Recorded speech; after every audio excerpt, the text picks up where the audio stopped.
Hi అండి, నమస్తే అండి. నేను మీ ఈశ్వర్. వెల్కమ్ టు బడ్లస్ కిచెన్. ఈరోజు మనం పిల్లలకి పెద్దవాళ్ళకి ఇష్టమయ్యేలాగా ఒక స్నాక్ ఐటెం చేసుకుందామండి. ఇది అందరు చేసుకునేదే, కాకపోతే డిఫరెంట్ అండి. కొంచెం చిక్కుడు గింజలు వేసి చేస్తున్నాను.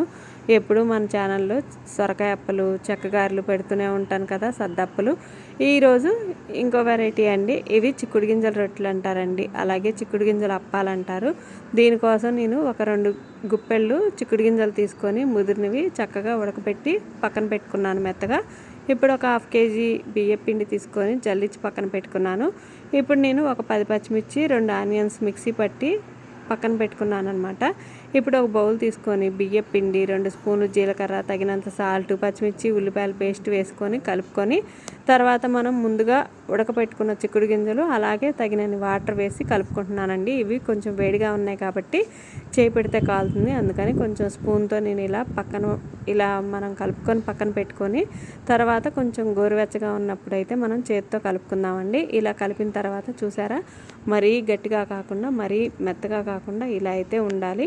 ఇప్పుడు నేను స్టవ్ ఆన్ చేసుకొని ఆయిల్ పెట్టుకున్నాను. ఆయిల్ హీట్ అయిందండి. ఇప్పుడు నేను అప్పాలు వేసుకుంటున్నాను.